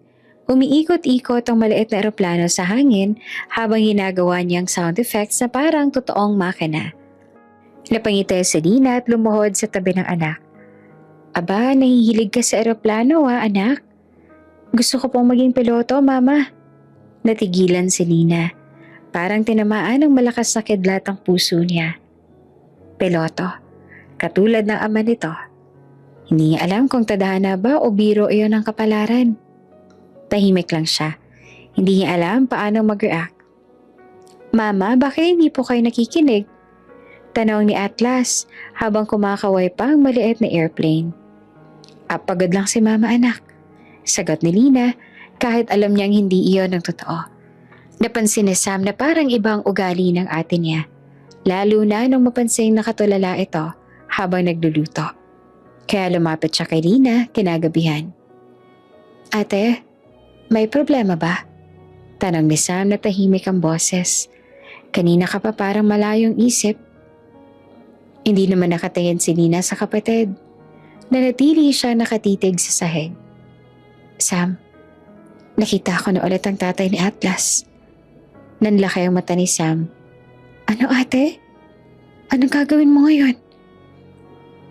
Umiling si Lina, nanginginig. Hindi ko alam. Natatakot ako, Sam. Paano kung alamin niya? Paano kung kunin niya sa akin si Atlas?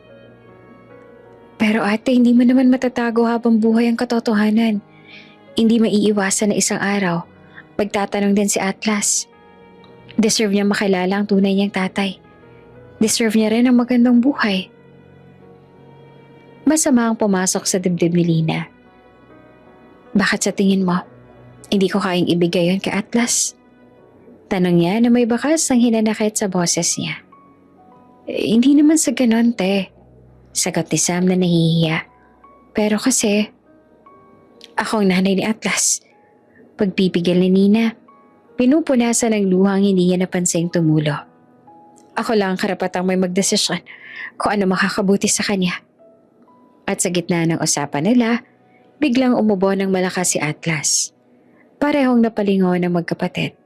Mabilis ang ubo, masakit pakinggan, parang may nahabol ang dibdib ng bata.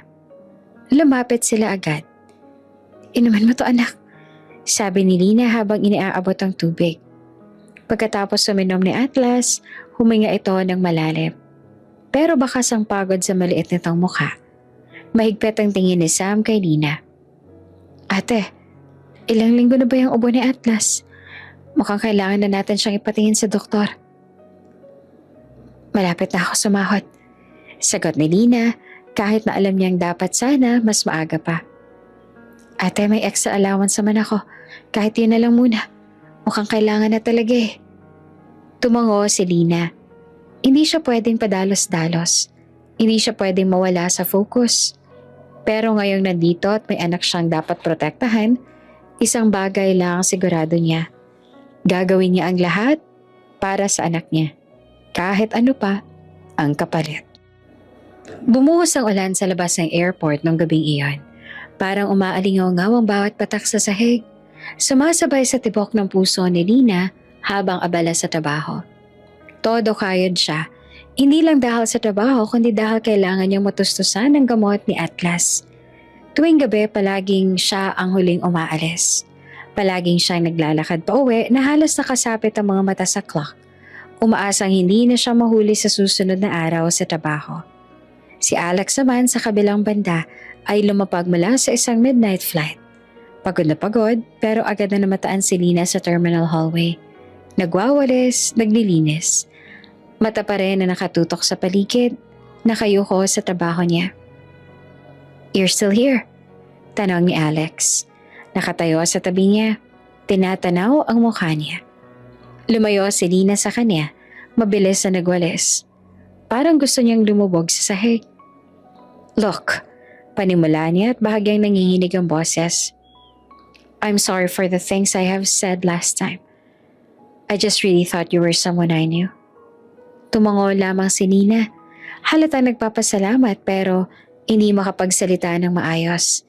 Hindi niya alam kung paanong sasabihin na ang mga alaala at ang kaba niya ay mas malalim pa sa simpleng pagkakamali ng pagkilala.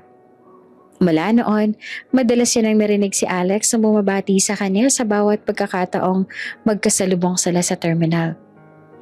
Good morning, Nina. Oh, hey, kamusta? Simple ang pagbate. Pero para kay Nina, napakalaki na ng epekto. Hindi rin nagtagal, nagsimula na rin siyang mapansin ang pagkakulit ni Alex. May mga pagkakataon na kahit nag-iiwas siya o nagbubuhos ng tubig sa sahig, nandyan ito sa tabi niya. Nakangiti, nagkukulit. At minsan, may mga mayayamang pasahero na umaagrabyado na aaway sa kanya. Si Alex ay nariyan, para ipagtanggol siya. Hindi niyo pa kailangan gawin yon, sir. Sabi ni Lina habang nakatitig sa piloto. Naiintindihan na hindi niya karapatan ng ipagtanggol siya. Everyone deserves to be treated with respect. Sagot pa ni Alex. Mahigpit, ngunit mahinahon. Halos maramdaman ni Lina ang init ng pag-aalaga sa simpleng tono ng boses niya. Parang unti-unti ang dating tensyon sa pagitan nila ay nagbago. May nararamdaman silang pareho kahit hindi nila maipaliwanag. Pero para kay Lina, nakakaaliw na lamang ang simpleng pagbate o pagtanggol ng piloto sa kanya.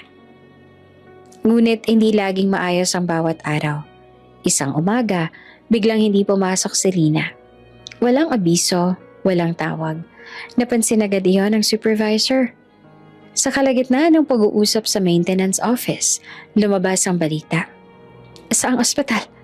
Tanong ni Alex. Tumayo at lumapit sa isa sa mga maintenance staff. Alam niyo ba kung ano nangyari? Si Atlas. Anak ng janitress nagkaroon daw ng emergency. Sagot ng isa. Halatang nag-aalala rin. Wala rin raw siyang sapat na pambayad eh. Samantala, para namang natunaw ang mundo ni Lina. Ang puso niya ay parang pumipitik sa bawat segundo. Hindi siya nagdalawang isip na simple lang na ubo ang problema ni Atlas.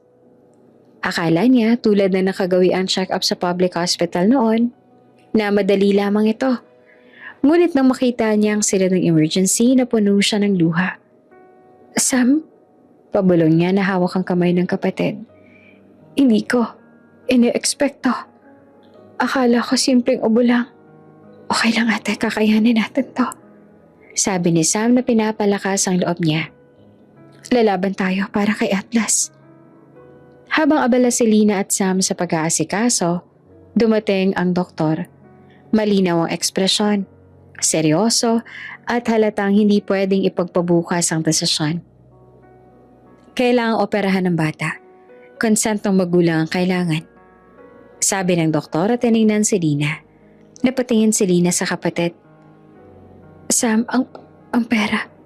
Mahina at halos bulong ang kanyang tanong. Hindi na yan importante ate.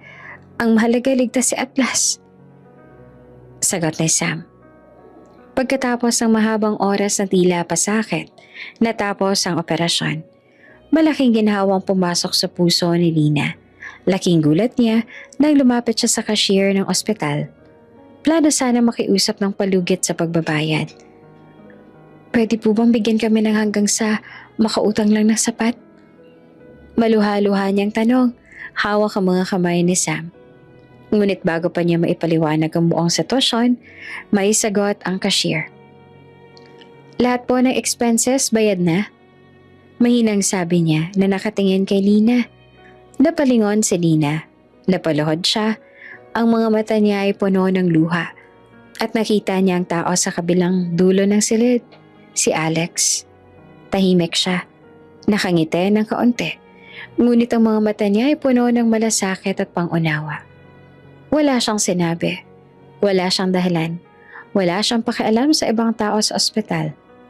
Ngunit sa simpleng action na iyon, sa pagbabayad ng gastos sa ospital ni Atlas, alam ni Lina sa puso niya na may isang tao sa mundo na nagmamalasakit hindi lamang sa kanya, kundi sa kanyang anak.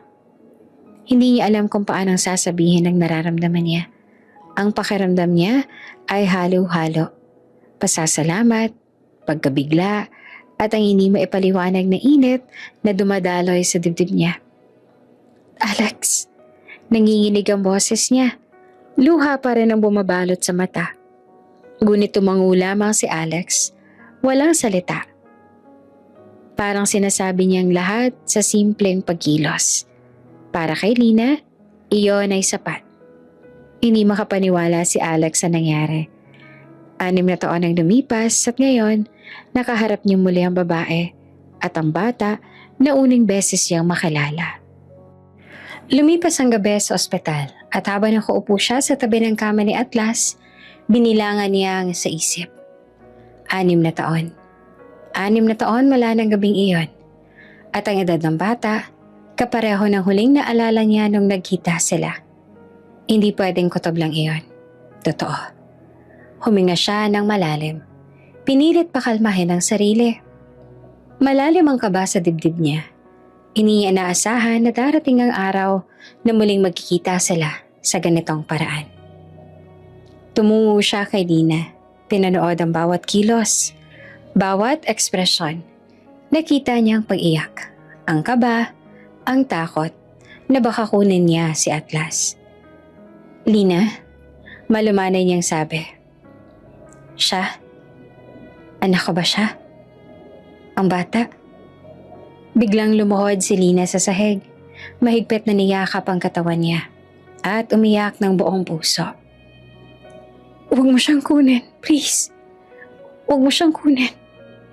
Pabulong niya ang sambit. Parang buong mundo niya ay nakatali sa bata. Humina ang dibdib ni Alex. Ramdam niya ang bigat ng mga salita ni Lina. Ang pagkabigla at takot. Alam niyang wala siyang intensyon na kunin si Atlas. Pero alam niya rin na anak niya ang bata. At bilang ama, gusto niyang tumulong. Gusto niyang protektahan. Mahigpit niyang niyakap si Lina. Hindi ko siya kukunan, Lina. Hindi. Pero hayaan mo akong tumulong. Hayaan mo akong alagaan siya. Kahit sa simpleng paraan. Hindi nagsalita si Lina. Napaluha lamang siya sa yakap ni Alex. Ramdam ang init at pangunawa na matagal niya nang hinahanap-hanap. Para siyang nahulog sa isang mundo kung saan may nagmamalasakit hindi lamang sa kanya kundi sa anak niya. Sa mga sumunod na araw, sinamahan ni Alex si Lina sa ospital hanggang sa tuluyang makarecover si Atlas. Bawat oras na kasama nila ang bata, unti-unti ring nawala ang takot ni Lina. Ramdam niya na may taong handang tumulong, handang maging kasama, hindi bilang banta kundi bilang suporta. Pagkatapos ng ilang linggo, pinakilala na ni Alex si Atlas sa mundo niya. Isang araw, dinala niya si Atlas sa terminal. At sa harap ng ilan niyang kaibigan at kasamahan, sinabing, Atlas, gusto kong ipakilala sa iyo ang mundo ko. Ang mundo ng mga taong magmamalasakit sa iyo. Tahimik lang si Lina sa tabi. Napaluha siya sa emosyon. Salamat. Wika niya. Maluha-luha. Halos hindi makapagsalita. Salamat sa lahat, Alex. Talagang handa rin akong bayaran ng lahat.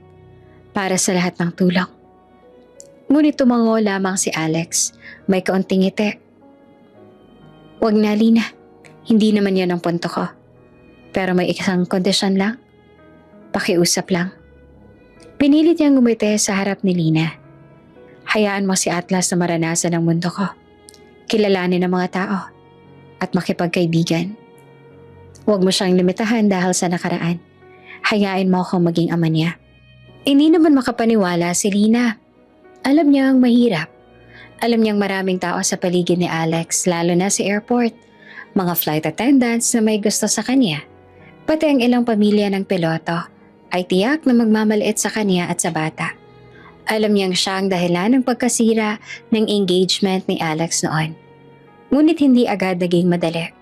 Sa umpisa, may kaunting tensyon sa pagitan nila. Sa opisina, may mga flight attendants at iba pang empleyado na nakatingin kay Lina na may halong panghuhusga. Alam nilang siya ang dahilan ng pagkasira ng engagement ni Alex noon. Isang beses, habang nag-i-inspeksyon sa terminal, may flight attendant na napatalisod kay Lina. May isa pa na sinisigaw-sigawan siya. Halos mapaiyak si Lina sa sobrang kahihiyan. Lumapit si Alex. Nakatingin sa babae na parang nakikilala ang damdamin ng iba. Lina is a human being. Wala ba kayong respeto o decorum? Gusto niyo bang ipatanggal ko kayo? Have you forgotten that my family owns this airline? Mahigpit, ngunit mahinahon ang tono niya. Sa mga sandaling iyon, napagtanto ni Lina na sa kabila ng panghuhusga tingin ng iba, may isang tao na naninindigan sa kanya. Napaluhod siya, napaluha, at napangiti sabay yakap sa Alex. Hindi naglaon, mas lalo pang naging malapit ang dalawa. Ang bawat araw ay napuno ng tawanan. kwentuhan at simpleng moments.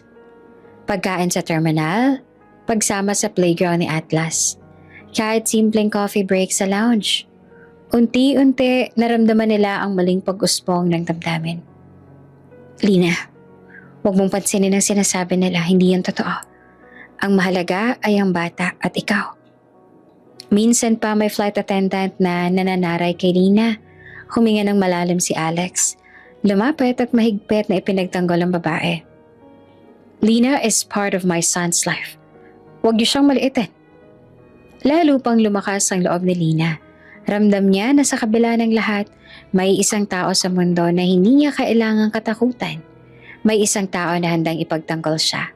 Handang panindigan ang kaniyang anak. Dahil sa gabay at proteksyon ni Alex, unti-unti ring naipakilala ni Lina si Atlas sa iba. Hindi iyon naging madali. May mga titig, may mga bulong, may mga pagtatawa sa likod. Pero sa bawat pagkakataon naroon si Alex, nakatayo sa tabi nila, handang ipagtanggol at panindigan ang bawat hakbang na ginawa nila para kay Atlas. Parang isang bagyong matagal na naipon, na ngayon ay unti-unting humupa. Hindi pa rin perpekto ang mundo. Ngunit para sa unang pagkakataon sa 6 na taon, si Lina ay nakaramdam ng kapayapaan. Si Atlas naman hindi niya alam kung anong lahat ng nangyayari, ngunit ramdam niya ang init at pagmamahal mula sa 2 taong pinakamahalaga sa kanya. At si Alex, para siyang isang gabay na tahimik, ngunit palaging nararoon. Handang maging sandalan, handang maging proteksyon para sa babae at bata na matagal niyang iniwan. Ngunit ngayon ay naroon na, hindi na mawawala. Sa wakas, sa gitna ng stress, ng pamamaliit at mga matagal na sakit ng nakaraan, unti-unti nilang naramdaman na maaaring may bagong simula. Isang simula para sa kanila, para kay Atlas, at para sa bagong buhay na babangon sa pagitan nila. Lumipas pa ang ilang buwan at sa wakas, natanggap na rin ng buong mundo si Alex, sina Lina at Atlas. Hindi na lang basta bilang mga tao na kailangan niyang tulungan, kundi bilang bahagi na rin ng buhay niya. Sa bawat araw na lumilipas, mas lalo niya nakikita kung gaanong kahalaga ang dalawa sa kanya. At sa bawat sandali, ramdam niya ang bigat at ganda ng responsibilidad na dala ng pagiging ama at kasama ni Lina. Sa opisina, hindi na nagtatago si Lina. Hindi na siya natatakot sa mga titig ng mga flight attendants o sa mga bulong ng iba pang empleyado. Alam niyang nandyan si Alex. Nakatingin, handang ipagtanggol at ipakita sa lahat na may lugar siya sa mundo nito. Sa umpisa, natatakot siya sa posibilidad na malaman nila ang nakaraan, na baka may humusga o bumaba ang tingin sa kanya. Pero sa presensya ni Alex, parang may karagdagang lakas siya. Habang lumilipas ang mga araw, napalapit sila sa isa't isa. Hindi nila sinasadya, ngunit sa bawat pagkakataong magkasama sila, may nararamdaman silang bago. Isang init sa dibdib na hindi nila maipaliwanag. Sa bawat tawanan sa terminal, sa bawat simpleng kwentuhan sa lounge, sa bawat paalala ni Alex kay Nina tungkol sa trabaho, pakaramdam nila para silang nag-uumpisang muli. Pero ngayon ay binibigyan sila ng pagkakataon na itama ang nakaraan. Isang hapon, habang si Alex ay nagbabantay sa runway, napansin niyang nakasabay si Lina sa maliit na terrace ng terminal. May dala itong thermos ng kape at notebook kung saan nakasulat ang mga maintenance schedules. Alam mo, Lina, malumanan yung wika at pinagmasta ng mga eroplano na bumababa at tumataas. Ang dami kong na-miss na simpleng bagay, tulad ng pagtawa mo at ang paraan ng pangiti mo. Napatingin si Lina sa kanya, bahagyang namumula ang pisngi. Alex, hindi ko alam kung paano sasabihin, pero na-miss din kita. Parang tumigil ang oras sa sandaling iyon.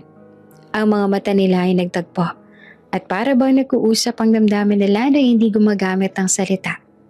Hindi nila kailangan pang magpaliwanag. Ramdam nila ang koneksyon na matagal nang hindi napapansin. Siguro, Sagot ni Alex. Mahina ngunit matatag. Para tayo nagliligawan ulit. Parang 6 na taon nang wala. Pero ngayon may pagkakataon na tayong muli. Napangiti si Lina kahit may luha sa mata. Oo, parang gano'n na nga. Dumating si Atlas, tumatakbo papunta sa kanila. Halatang excited. Mama, Papa, tingnan niyo po, lumilipad ng eroplano. Hawak ang maliit na laruan, tiningnan niya sina Alex at Tina. Sabay ngiti na naglalarawan ng walang katapusang saya. Para sa bata, simple lang ang mundo. May 2 taong nagmamahal sa kanya at handang alagaan siya. Talaga anak? Sabi ni Lina, hawak ang ulo ni Atlas. Ang galing mo, gusto mo bang maging piloto balang araw? Tumango ng buong tapang si Atlas. Opo mama, kagaya ni Papa. Napangiti si Lina. Ramdam niya sa puso niya, kahit na natatakot, may isang bagay na nagbibigay lakas sa kanya. Ang presensya ni Alex sa tabi nila. Isang gabi, matapos ang mahabang araw ng trabaho, tumigil si Alex sa tabi ni Lina sa garden ng airport. Nakatingin siya sa liwanag ng runway, pero ramdam niya ang init ng presensya ng babae sa tabi niya. Lina, malumanay niyang sabi. Hindi ko na kayang itago pa. Mahal kita. Napatingin si Lina sa kanya. Ang mga mata niya puno ng luha, ngunit ang labi niya ay ngumiti. Alex, mahal din kita. Para kay Atlas, para silang nagdiwang ng isang bagong simula. Napakaliwanag ng mundo sa mata ng bata. Sobrang saya niya. Hindi niya maipaliwanag ang damdamin, pero ramdam niya. Masaya ang pamilya niya. Kompleto at ligtas sa pagmamahal. Sa mga sumunod na linggo, sinubukan nila ang pagiging pamilya sa maliit na paraan. Pumupunta si Alex sa school meeting si Atlas. Minsan ay nagpapahinga sa park habang naglalaro ang bata. At si Lina naman ay dahan-dahang nagtatatag ng lakas ng loob na pumasok sa mundo ni Alex. Hindi nila kailangan ng malalaking deklarasyon.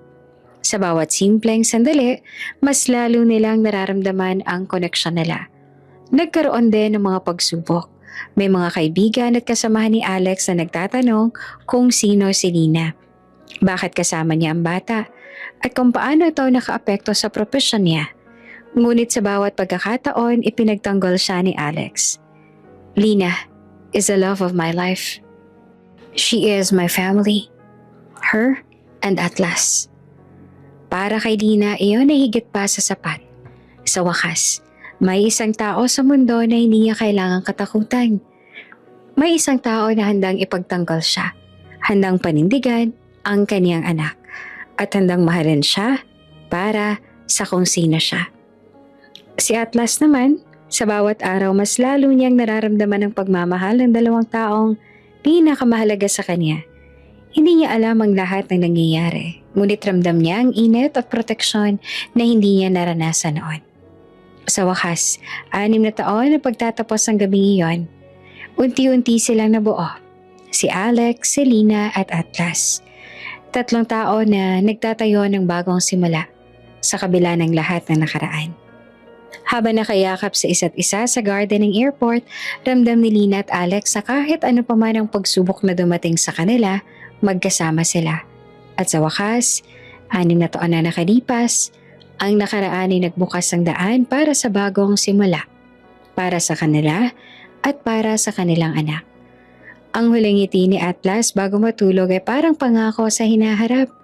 Isang hinaharap na puno ng pagmamahal, proteksyon at masayang pamilya. Ang araw ng kasal ay dumating na rin. Maraming taon ng pagdadaan ng sakit, takot at pagsubok. Ngunit sa wakas, si Alex at Lina ay nakatayo sa harap ng altar, handa na sa bagong simula. Bawat detalye ay pinaghirapan at planano.